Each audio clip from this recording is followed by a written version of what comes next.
Okay, we're live again for episode 2. Episode 2. Mm-hmm. Titled Working Title. Now, in this episode, we'll be talking about fitness and I guess kind of how we conduct our Right. maybe day-to-day routine and kind of tie some philosophy into that. It's going to be multivariant. So Right. And also fitness industry in general, right? So we're not going to really go deep into our routines, but we're going to talk more about what fitness means and fitness industry in general, Yeah. right? yeah, I think that'll summarize it. Yeah. So maybe we want to start with one of the quotes. So we pulled some philosophical quotes just to show how pertinent fitness is and health. It's something that's not new, even though it seems it's been more popularized in recent times, and the definition of fitness and health have changed drastically. But they've always been a topic of, it appears to be human discussion for a very long time, and what one should do with their body and what they can do if they have a capable body. So if you want to read one of the quotes there, we can launch Yeah, from it. sure. Actually, it's kind of far. By Plato, lack of activity destroys the good condition of every human being, while movement and methodical physical exercise save it and preserve it. Yeah. Honestly, I didn't know he said it. Yeah, so I guess the easiest way to paraphrase that would be it benefits your life greatly. Mm-hmm. Preserve your life and increase it.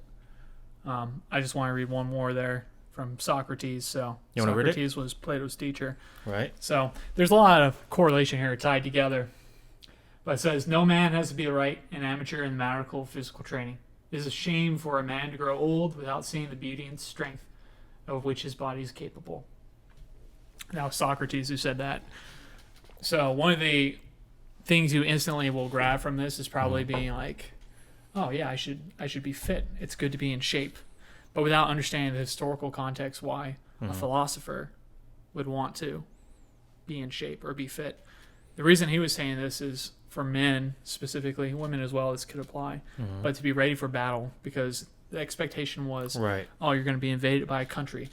So you should be ready at all times to respond accordingly. Right. In this case, fitness is of the physical condition, your body. But like we've talked about, this can apply to more than just being physically fit. You need to be fit mentally, and then, for lack of a better word, spiritually. Right. Emotional fitness. Mm-hmm. So I think fitness doesn't only serve to constitute the body, but also the mind. And we go into that later about how one thing the fitness industry lacks and health is viewed in today, going to the gym, CrossFit, and things like that, they don't seem to correlate the mind and discipline and how that can have a huge impact. Whereas we've talked about, and the thing we love also about the martial arts, MMA, they tie those together back into the mind. It's more than being a physically fit. It's a mental condition and adds such a deep value to your life. And we feel like supplement companies, fitness industry, current mainstream fitness lacks this deeply. Right. A deep lack of it. Yeah, that's very true. And then, from this quote, and this relates to other traditional mixed martial arts too. Not mixed martial arts, I'm sorry. Martial arts. For example, Muay Thai, that was developed and taught as a tool of, essentially killing people, right? So that's why this I keep saying mixed martial arts. Martial arts, back then, they had so much emphasis on, psychological part instead morality part on top of physical part, because essentially you're teaching, people how to kill people, right? And you have to have good justification for it. That's why they had huge emphasis on morality, how the mind part is so important in training, and that's what here Socrates is talking about. Yeah. Yeah. There's a virtue and ethics attached to the fitness. Right. There should be a why behind it. And currently, I mean, our fitness industry has been capitalized upon for a certain image, for attraction, or, you know, being sexy, being a good, you know, mate, potential partner. But it entirely skips behind the reason why you should look that way. You know, is there actually real value in having a six pack or being shredded? Right. I would argue if the only benefit is you look better in the mirror, that's purely the only net gain. Which is not a bad thing, right? It's not a bad thing to Yeah. look good. I mean, everybody wants to good. Everyone wants to be attractive, seem, you know, sexually desirable, and feel good about themselves. And it can make you feel good. And that's one immediate benefit you'll get from fitness and being in shape. But also you can develop a dysmorphia. You know, a lot of people suffer from this right now where they think attractiveness is XYZ, looking like this. If you're a man, it's men's fitness. You know, Right. it's looking like Thor, it's looking like Wolverine, Hugh Jackman, all these guys, you know, these Right. these superheroes, these superstars. Yeah. That is what media and modern culture tells man. Right. This is sex appeal. And the Yeah. funny thing is, you and I know this. We've been walked up and approached by more dudes about our physiques than women True. ever. Very rarely does a girl come to me and be like, "Wow, you're in great shape. I just love your body." You know, and I mean, when they do, those Right. girls, while there's nothing wrong with them, they're usually they're interesting. Yeah, that's true. So it's a big misconception that this is actually attractive. You know, it's catered towards men. Yeah, I Geared mean, towards it's men. not, you know, it's not to say that, you know, emphasizing aesthetic beauty is a bad thing, right? But the problem here is that that's the only emphasis. And then, you know, they feel like they need to do something about it because they don't want to admit that that's the only emphasis that you know, they try to make. But, so that's why they put in all these values of inspiration, you know, motivation. Like we talked about last time briefly, that, you know, that's almost coreless, you know? These platitudes, things that lack depth or sustenance to explain how to arrive to a place. And it fails to hit the complexity, again, which is the situation we find the current paradigm for fitness industry. Fitness is great, but it's missing the virtue and ethic of why. Why am I lifting? Why am I running? Why am I doing this?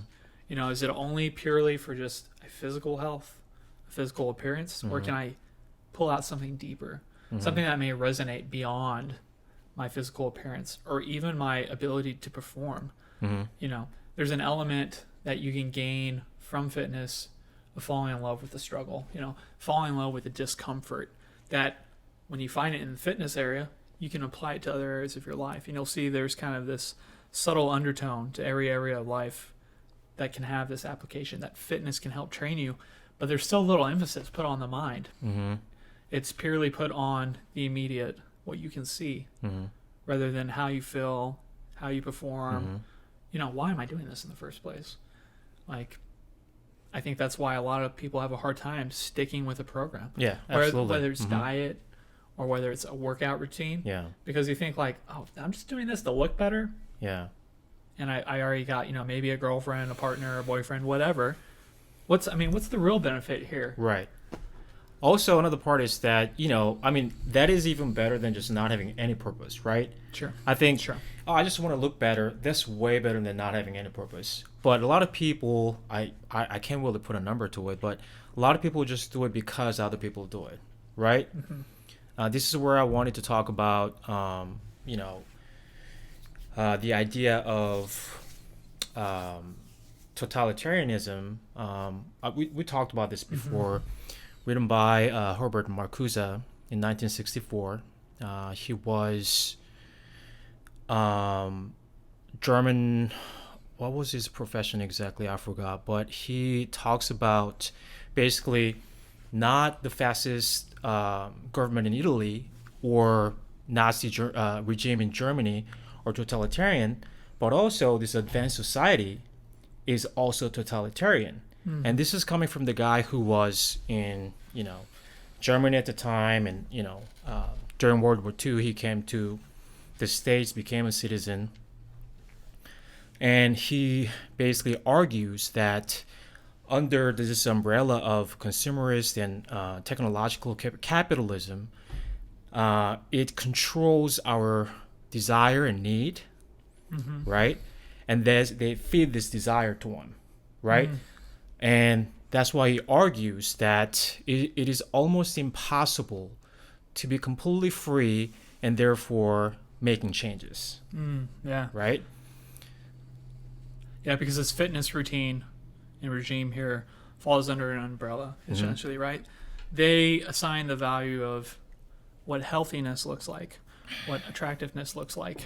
And so you fall under this mold, essentially, that you have to fall and look a specific way in order to be healthy, to be fit, to have this kind of lifestyle. Right. And we never even think to question it. It's funny, this is the weird thing and the unfortunate thing about human beings. We initially want to trust and believe anything we hear or see. So a lot of times it's like we've never even asked, well, wait, why is that considered the standard for beauty? Or why is that considered the standard for fitness? And why is it considered the standard for health? These are such complex terms that the fitness industry makes very shallow. And there's a reason for that, because it takes a lot of effort for one to communicate it. We've talked about this in the last episode. The society we live in is tidbits of information, and we push that out, and we make grand, big things into these small, narrow boxes. But the biggest reason, from where I sit, is there's money to be made, and we're the product. Exactly. They want to come to us. They want to sell something, an idea, an image, convey a message. And they control that message and idea and how it relates. So we have to fall under it immediately. If we want to be seen as healthy people, just look at the magazine. What does the magazine tell me health looks like? What does media tell me health looks like? And again, we're having some pushback on that right now, which is good. But we're also having the extreme polar opposite of, it's my choice, it's my body, or my body. And we have people with extreme obesity, and we're saying, this is fine. That's healthy. You shouldn't shame people. And again, you shouldn't shame people. Absolutely. But we shouldn't miss health for the sake of feelings and other things. Those are very important things. I'm not saying those are important. Emotions are very important, especially powerful motivators for people. But we need to get down to the root and the heart of the matter about what is health, what is fitness, because there's so many things that feed into this idea. And I feel the fitness industry has failed us greatly, and they've taken advantage of us to try to sell things for money's sake. Yeah, when I did research about a couple of years ago, the stats from the CDC that during the past decade, the fitness industry grew by, I don't know, like 50%, something like that. It's a crazy number, right? But during the same period, the obesity also went up by, I don't know, 10%, something like that. Don't quote me on those numbers, but something along that line, right? There's huge disparity, right? So, like, fitness industry has advanced in many ways, but at the same time, it hasn't really contributed to people's quality of life, right? So we need to find out why, right? I mean, there are just tons of supplement companies, tons of products, clothing, equipment, you name it. But people are getting fatter and fatter, right? Basically, that's what it is. Yeah. And not only are they getting fatter, they're also, in a similar vein, they're unhealthy. Let's say fatter and unhealthy. Right. So I just want to elaborate on the unhealthy. It's also, I think more people feel ashamed of their bodies or feel embarrassed by their level of fitness and health and what they can do, because they're so much further away from the ideal image. So it's also created a mental unhealthiness for a lot of people. And I think it's intimidating for a lot of people. Yeah. Just because we approach things so shallowly currently. And I mean, I fell under this category. I used to live purely for aesthetics. I used to be really into lifting for years and years. Yes. I mean, we grew up seeing the same things: Stallone, Schwarzenegger, the superhero, Dragon Ball Z, Goku. You want to embody these people, these heroes or these legends. So you want to look like that. And for years and years, I was into lifting. I was a personal trainer at one point in my life. I haven't been a lifter since I found climbing, honestly. Since I found a purpose, a way to apply strength and fitness, and found it a more well-rounded thing. Only then did I begin to start having a more healthy view of not only like my physique and the way I look in the mirror, what I should expect, but also in an applicable strength. This is the thing I love about climbing. You can go anywhere in the world for a specific crag. There's specific climbs, and you get to see all this beauty. It's so involved. You get a hike. You get to explore different cultures. It's so multifaceted and deep, and you get a full level of health and healthiness. Whereas, dude, I'm not gonna go to some remote place to go bench at some gym. There's no like destination or mecca for gyms outside of maybe California, right? The beach. Glory days and things of that, but there was no applicability. So it felt like not necessarily a waste of time, but not a way to maximize it and actually contribute to a more well-rounded idea of health and fitness and a lifestyle, an adaptable lifestyle. Yeah, I think, weightlifting could be as important as climbing to other people. Oh, absolutely. We're not obviously saying that lifting is a bad thing or anything along that line. We're not saying that. It's just that, again, it's kind of going back to the same idea we've talked about last time that, okay, just think about it. Think about why you're doing it, why you're lifting, right? Evaluating again. And if you still find that that's your desire, then great.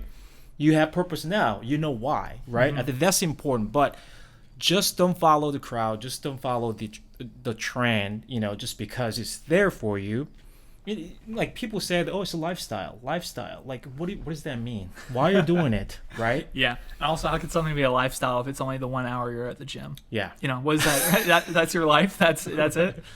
True. It's kind of, it lacks the depth that we've talked about. And again, like you're saying, weightlifting could be huge. That could be your thing. Maybe you're the guy or girl that goes to classes. Yes. Maybe that's a very big part of your identity.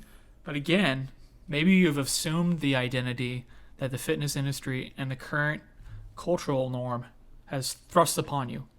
If you haven't taken the time, like you were speaking before, to actually think about, like, is this what I want for me? Is this who I am? Am I doing this for reasons that I've decided upon? Not that I just think feel right, because a lot of things can feel right and can be right even without investigation. But you risk it being wrong when you leave it on the table.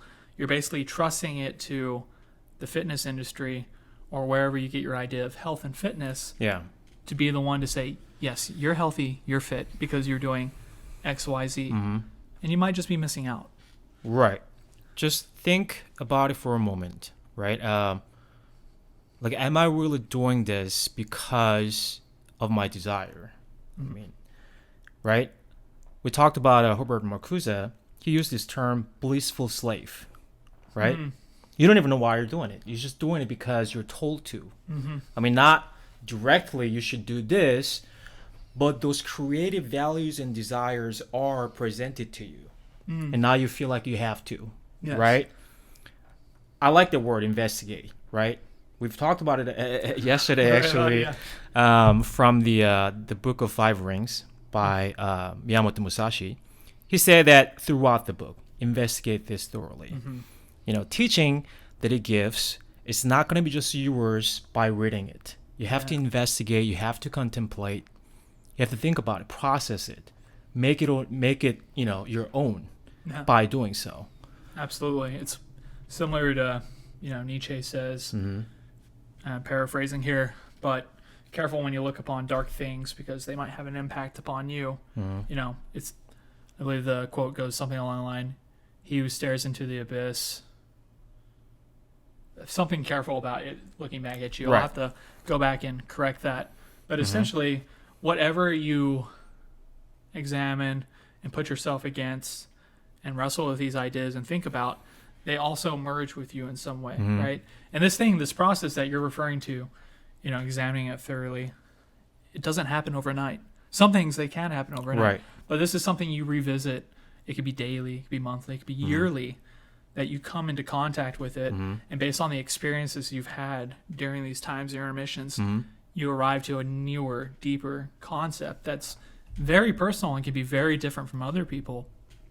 And that's incredibly valuable because when you personalize it, it makes it feel heartfelt. It makes it feel depth. It actually gives you conviction. Mm-hmm. You know? Yeah. And you're not an amateur in it. You're not somebody who just read it. There's something to be said about somebody who's actually walked the path and has done it. I mean, you and I we've talked about this. There's a difference between an opinion, whether it's the right opinion, or somebody that's gone and done it. So, for example, to touch on something Hume's talked about, and I'm, again, paraphrasing because I don't have things as memorized as I'd like to. If you go into a bar and you're looking for directions, you've been traveling all day, and you're trying to get to the village on the other side of this mountain. You find two people sitting there. One's a young kid, the other's an old huntsman. You know, the kid starts talking to you. He says, oh, you know, where are you from? What are you doing? You say, well, you know, I'm travel through the country, trying to get to this remote village. Do you know the way? You say, oh, yeah. The kid says, yeah, it's easy. I haven't done it, but I know how to get there. You're going to go straight through the woods. At the T, take a right, and just continue. You'll end up in the remote village you're looking for. Mm-hmm. All right, thanks. Later in the evening, the guy starts talking to a huntsman who's done it 100 times. You know, it goes back and forth. He says the exact same thing that the kid said. While both of those answers that they gave are correct, which opinion's more valuable? Is it more valuable from the guy who's done that path 100 times, or the kid that heard it from the huntsman and knows it's the way? Mm-hmm.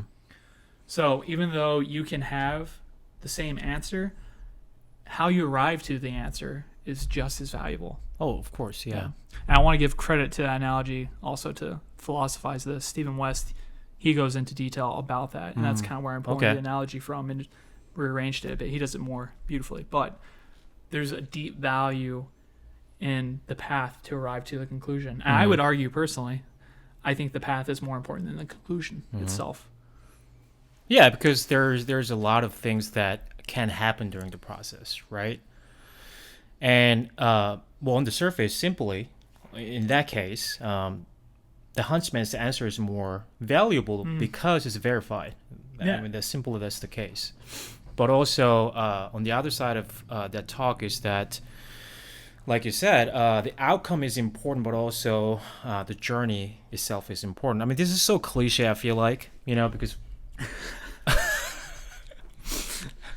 a lot of people have talked about, and I'm sure a lot of people have thought about this.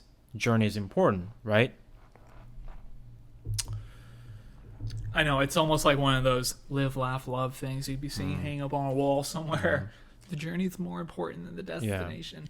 Which, again, just because it's a catchphrase doesn't make it not true necessarily. It's just, it's so simple, that's why it's kind of annoying. We just don't like simple terms. Even if they are true, that simple term is ultimately the conclusion without the journey. Right. You know, so a deep, thorough explanation of complexity. Yeah, I mean, that the journey is important. That really ties to the idea that we're talking about. By the way, I wanted to kind of sum that up about, you know, Herbert Marcuse's the idea and Nietzsche's idea, and, you know, the last example too. Basically, the one word I would say that would, you know, summarize it beautifully would be critical, right? Be critical of what you do, right? Yes. I think that's the most important thing. When you learn something or when you do something, you got to be critical about that. Otherwise, you're just doing it like a zombie, right? Yes. Like that's an extreme example, but you know, it's not really exaggerated either, in my opinion, right? Yeah, I mean, it might be a gross exaggeration in the sense that the word zombie, right? But I mean, that zombie, you know that the origin of zombie, right? I don't actually. Oh, you don't? No. Man, I just, well, I don't remember exact year, exact country, the name of exact religion, but I think it came from the religion where these people become just submissive. Yeah, to the leader of religion, something like that. So, I don't remember exact story, but I think it originates from this religion. I'll have to look it up. I'm curious about that. Yeah. The origins of that, because it's Yeah. so popularized. Mhm. But also, when you're on the other side and you go in the gym, you start looking at what people are doing, or what they purchase, what they wear.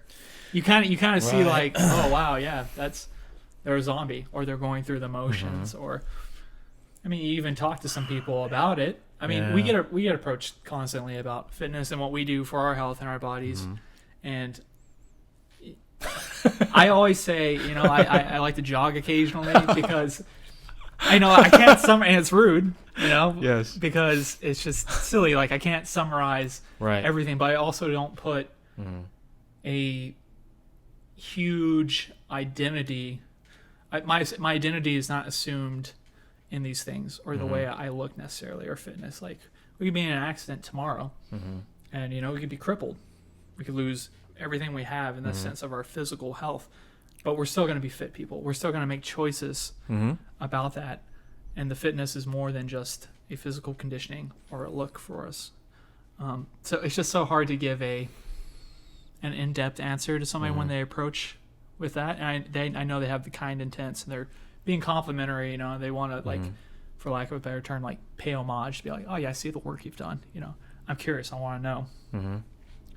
But also, when you give somebody just those answers, or you give somebody just a routine, like, hey, do this, you're missing out so much. You're missing out so much. It's so complex. Like, yeah, man, I can give you all the reps and give you the routine. I give you exactly what I do. But you're still going to be missing something that's almost intangible. And, I don't like putting value on things we can't measure, because, we're huge into science, obviously, with our backgrounds. But there is an intangible quality that is very real and exists throughout it. Yeah. And you have to learn it. And the only way to learn it is via action. Yeah, absolutely. That's really true. And also, those people who ask you are, way better than those who just go to gym and, work out. Sure. A lot of them, they're I mean, I don't know. I don't want to spend this time criticizing other people, but a lot of people that I see in the gym, they're there to just be there as a part of their routine. They don't really think about, oh, I'm gonna do this so that I can achieve whatever goal that they have. Right? Like I said, lifting can be a fun thing to do. Like, oh, I'm going to have this program for like 2 months, and then I'm going to improve my strength from this to that point, right?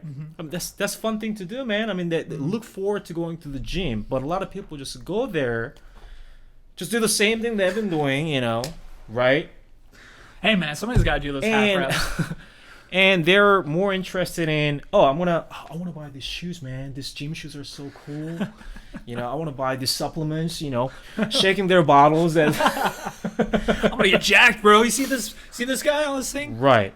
I mean, we've talked about this. Supplements can be beneficial. They beneficial, can be. yeah. We're not, saying that they're completely useless. We're not saying that. Yeah.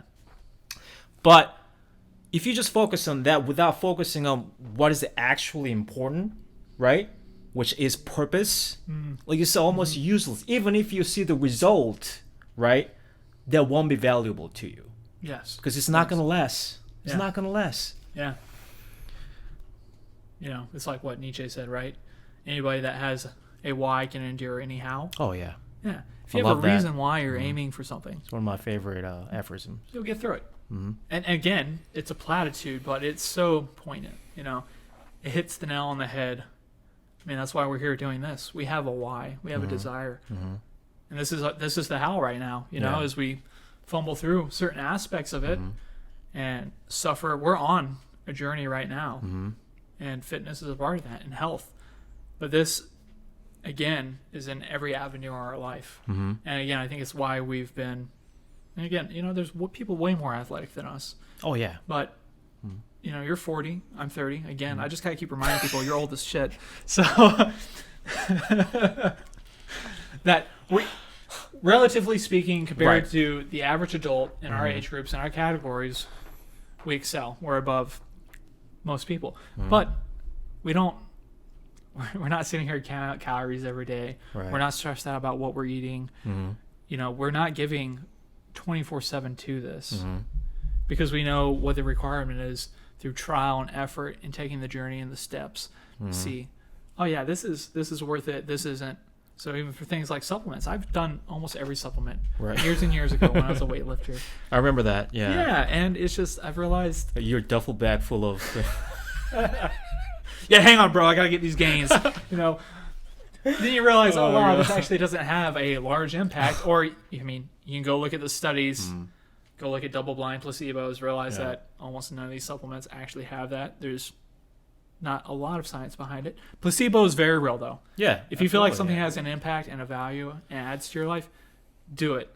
But real be as critical. ineffective. Yes. Yeah. But be critical of it. Yeah. Be like, is this actually making an impact?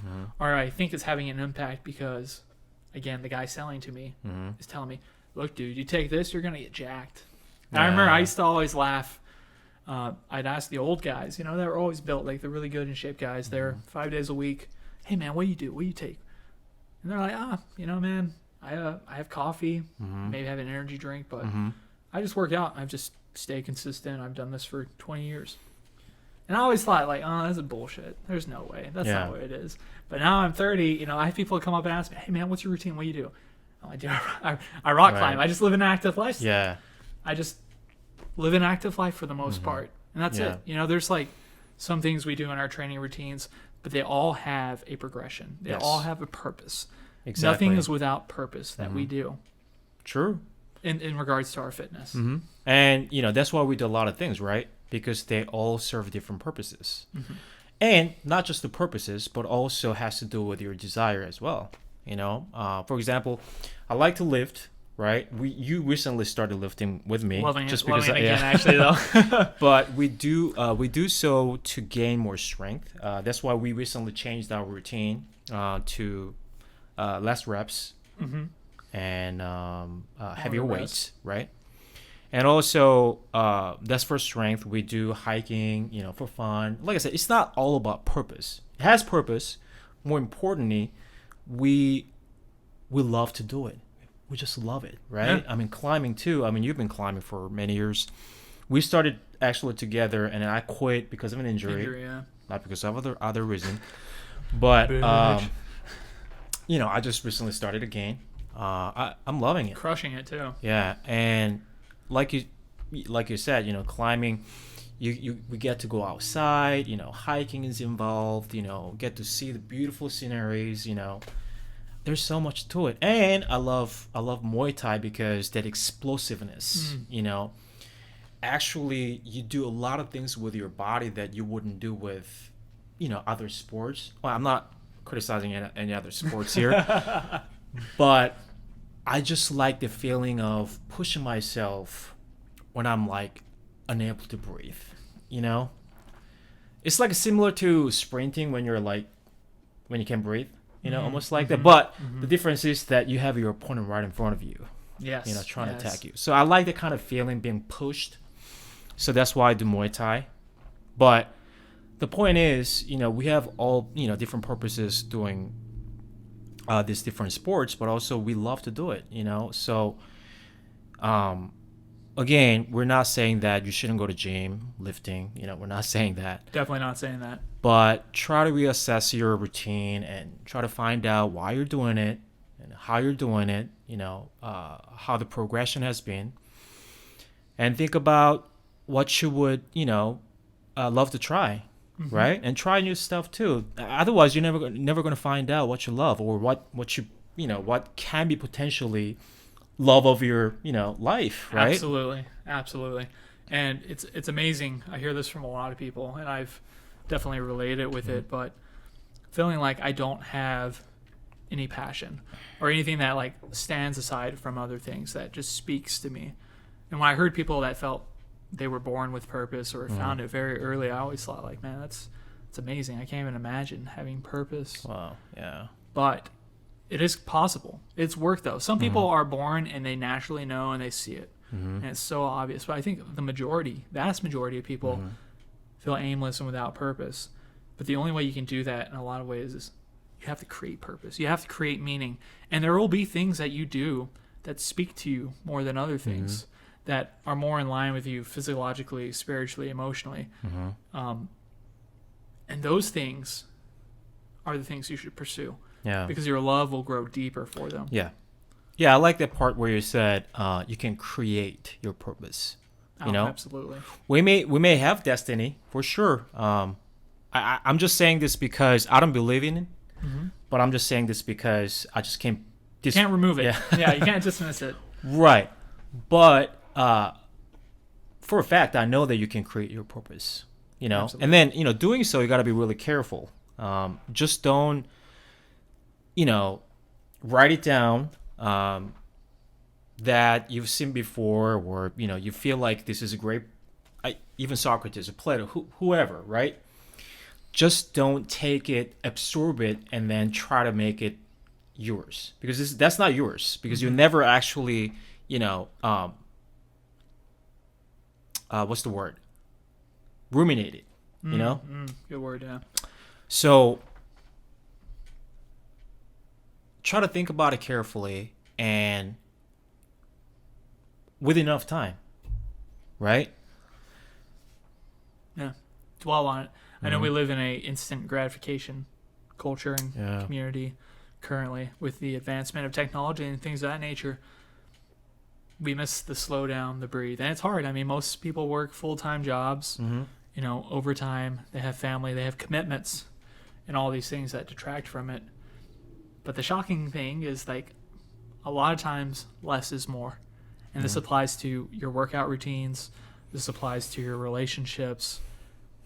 Quality over quantity. Not to say quantity is invaluable, but high quality, high intensity action will yield more. I'd like to say that.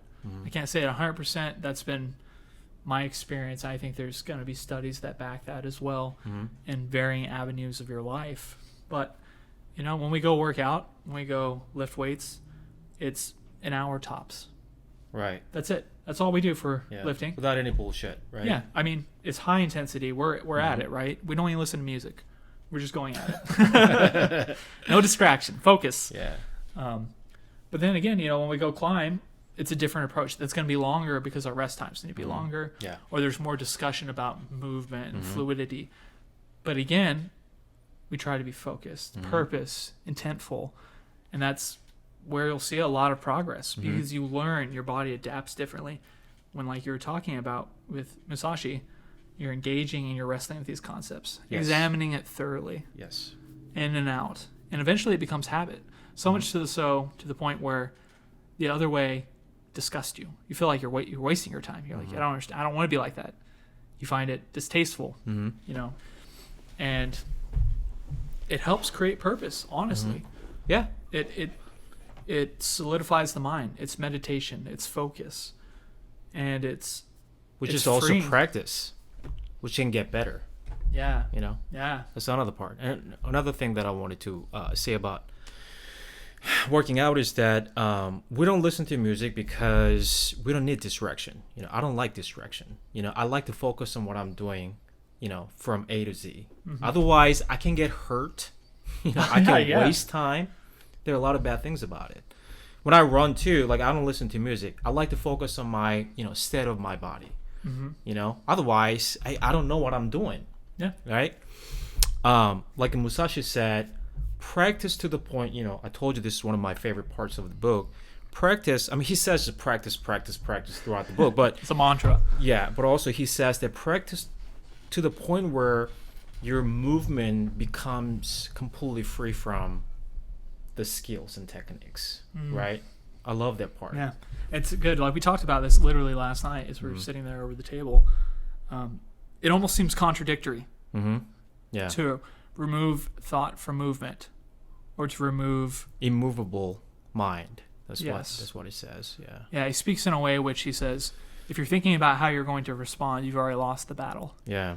You need to be free. But at the same time, that doesn't mean you're not thinking. Mm-hmm. Yeah, exactly. Immovable as in your mind shouldn't be distracted by anything. Mm-hmm. Yeah. You're the one who's going to initiate. That's the thing. Yes. But your mind shouldn't stop. That's not what he's referring to when he says immovable mind. Immovable as in unshakable. I think that would have been actually a better translation in my opinion. Unshakable, right? But your mind is not, completely stationary. Your mind is moving, right? Yes. Your mind is actually initiating things. Yes, while simultaneously not confining itself to that form. Yeah, exactly. It can respond. It can react. It's adaptive. Yes. It's quick. Yes, it's just part of you, right? It's just, if you're not really if you really haven't mastered the technique, some way you will have to, even on conscious level, like you have to think about the movement, Yes. right? That's where he's talking about like you become completely free from movement. You shouldn't even have to think about it. It's just there when you need it, right? I mean, that's the part of the practice, Yes. And that's why I love that part. Oh, absolutely agree. And you can see it in fighters. You can see it in climbers. You can see it in tons of athletes. It's almost like no matter what the action or the sport is, it almost looks like dancing, flowing effortlessly. It's beautiful. Yeah, I know. Go back to the Bruce Lee quote, be like water, my friend. But yes, it's like being like water. It's like without form. But even as somebody who doesn't observe, has no idea about martial arts, climbing, or whatever they're watching, you can see an expert and be like, they understand the sport. They understand this movement. It goes beyond a need to even know the sport, the things behind it. You can watch somebody who's a master and know, oh, they're a master, which is crazy. It's crazy that can be conveyed to even an amateur. Yeah, I mean, that's the whole thing about practice. They look everything they do is seemed effortless, right? Climbers, you see, like, what was her name? Alex Puccio? Yeah. I mean, when she climbs, she doesn't seem like she's using any strength. But don't get me wrong, she is using strength. She's strong, but that's the outcome of the practice. Yes. Right? But also, it's not just the strength that has improved. Also, every part of her body, techniques, everything's on point. That's why it seems just effortless. Yeah. That's the point. I mean, it depends on the sports that you're doing. But you have to be also, that's why I said earlier, be critical of what you do. Think about everything that you can do to help you to move to the next level, right?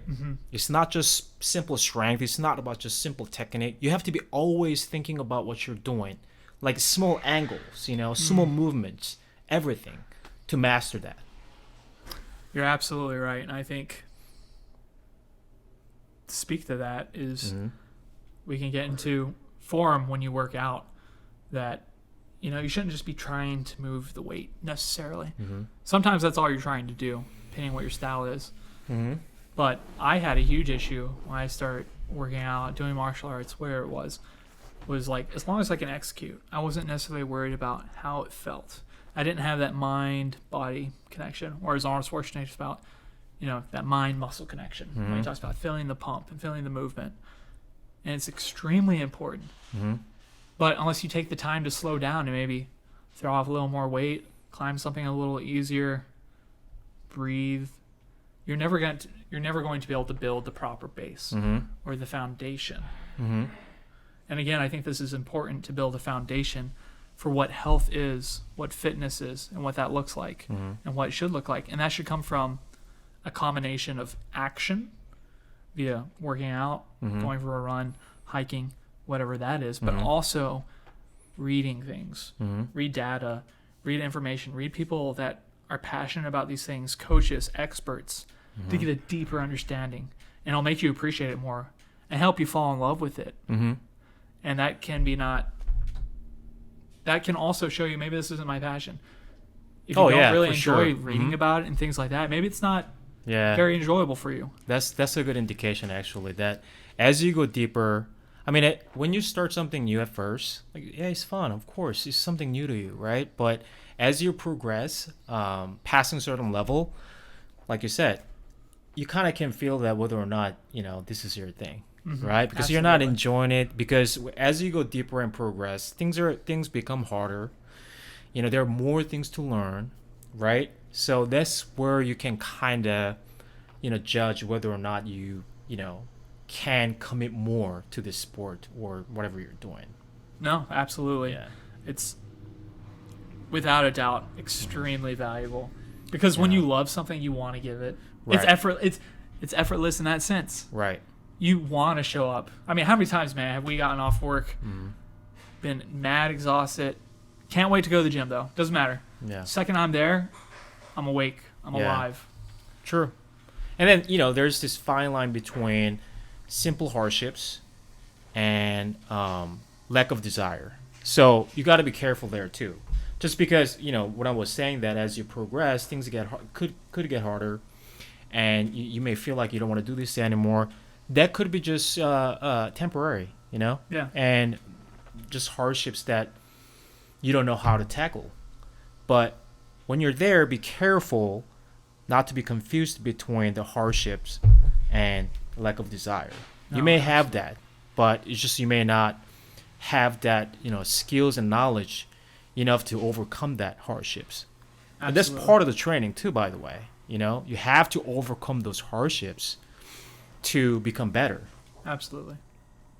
Let's pause it for a second. We can edit. Just make a time note. We're back. Sorry about that. We had a minor interruption. Yeah. What? Oh, What it was was that? from my shoes. Oh. Yeah, rubbing the. Well, back to fitness. Here on the Theory of Living. Right. So, I mean, another important factor that goes into fitness, Mm-hmm. as we were just mentioning, is what does it look like for me as the individual? Yeah. Does it line up into my life? Mm-hmm. And again, fitness is not everybody's passion or calling. Mm-hmm. It's important though, because when you're physically fit, you'll live longer, right? I mean, that's just obvious. For You have a health. Health higher overall. quality of life. Well-being. Mm-hmm. Yeah. So even if you're somebody who's into more heady things or just reading, coding, other things of that nature, gaming, it's going to add value to your life. So you can even do those things better. It's make you a more well-rounded individual when you apply fitness in the way we're discussing it, in an intellectual pursuit as well of the body. A will to power, as Nietzsche would say, putting your will into the world and executing it upon the world. And the world, your body is a part of the world. Yes. So the more disciplined you can be in that one area, the more disciplined you're going to be able to be in other areas of your life. Mm-hmm. And I just can't give enough praise to fitness and to taking care of your body. Yeah. And again, I mean, if Socrates is talking about it from thousands of years now, over 1,000 years ago. Yeah. Also, like health is obvious part, but also, in my opinion, fitness, doing workout, getting better at things physically is just another way to exert and test your will, and then there's a lot to learn from that. A lot to. Otherwise it's going to just sit there. You're never going to find out who you are because your will is part of you, and physical training can actually give that opportunity to test your will Absolutely. or work on it at least, right? Absolutely. So it's basically just a process of becoming a better person, Yes. right? Yes. Advancement. Yeah. It's a test. Mm-hmm. And that test can come in many forms Mm-hmm. because all exercise is not the same. Yeah. Going on a strenuous hike, depending length, elevation gain, things of that nature, are very different than going and running on the treadmill. Mm-hmm. You respond in very different ways to that stimuli. Mm-hmm. And again, like we mentioned before, different stimuli will speak to you in a different way. But the only way to know how it's going to speak to you is to go try it and give it a fair shot. Mm-hmm. And sometimes you gotta try things multiple times. Sometimes you know instantly, like, no, this isn't for me. Yeah. But again, what are you potentially leaving on the table by not trying it? And that's one exciting thing that we're going to be doing. So as we travel. We're going to be doing a whole bunch of different physical activities. Yes. Things that we're not good at. You know, we're going to be in Thailand. So obviously we're going to be snorkeling, swimming, diving, you know, probably try to master deep breathing, be able to hold our breaths for long times. Yeah. He can swim better than I can, but we are not good swimmers. Can I? I don't think so. Me and this guy are going to sink pretty low. Yes, I'm bad at it. So, But we're excited about that because we know Right. the gains. Like, oh man, worst case scenario, it's not for us. Best case scenario, oh my God, I want to change my entire life because I love it so much. yeah.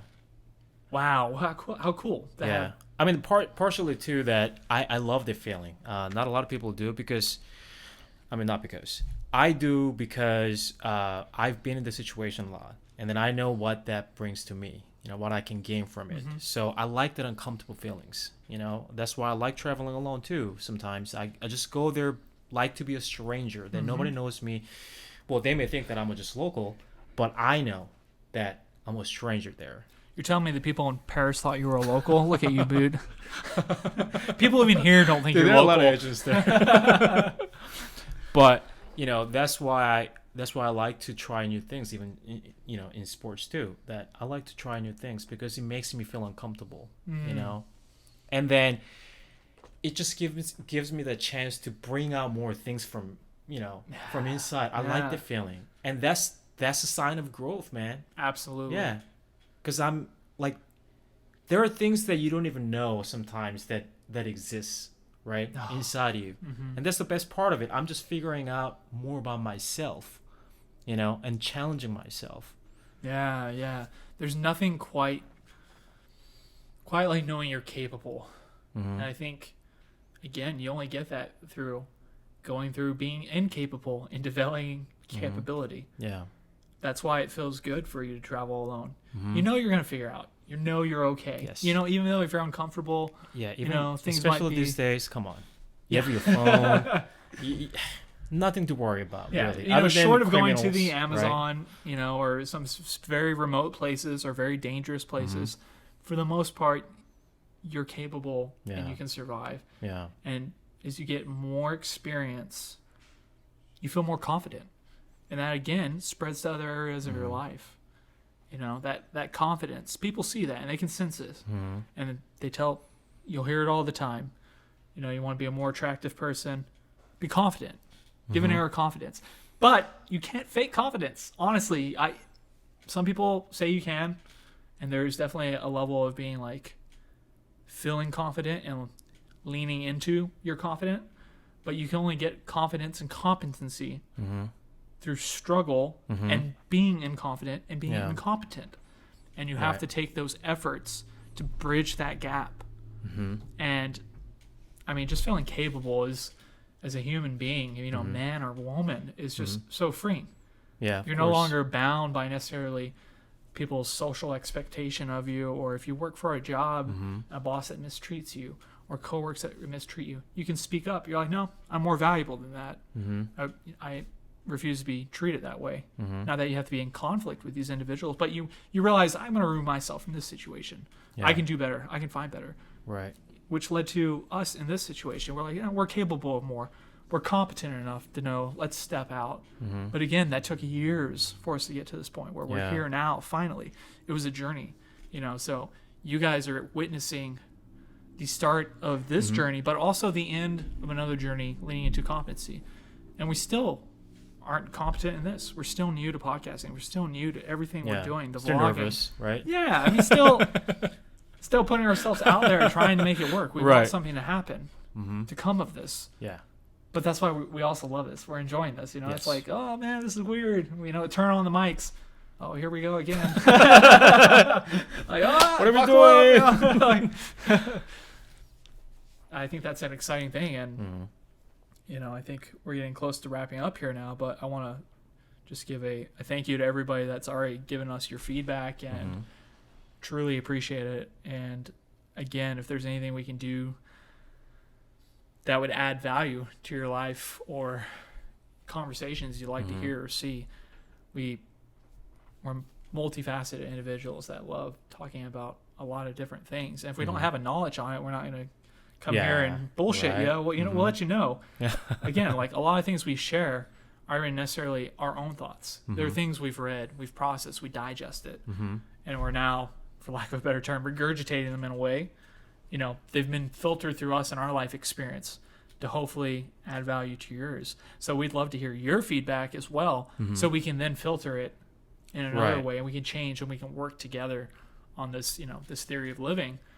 And again, if you guys are curious about what we do for workout routines and you want a more in-depth analysis, again, we went pretty light on it because we're not going to give you a panacea. We don't have the pill that's going to get you in shape or things like that, because it's complex. And again, we want you to investigate it. We want you to go out there and do the work. But if we can help and assist in some way, or there's a curiosity, more than happy. And we're going to do vlogs of climbing, probably some lifting, and Muay Thai, obviously. But please give us your feedback. Yeah. I guess that's this week's episode, right? And honestly, we haven't really decided what we're going to talk about on the next episode, but please let us know if you have any good idea. Not that we're lazy, that we haven't really prepared. No, we're just really open to everything right now, because really, currently we're cautious of choosing what to talk about, right? Correct. We don't want to just talk about anything, right? This is your guys' podcast as well, in your vlog. Yes. We want you to be engaged and have some feedback, because again, without you, we couldn't do this. We would, even if nobody was listening, because there's value in it, the value in the struggle, but we want to add value to your life. Yes. But yeah, I think that's it. Okay. All right. Thank you. Bye, Thanks. guys. That's this week's episode of the Theory of Your Living podcast. Thank you for listening with us. We're Cody and Kai. Don't forget to join us next week for another episode.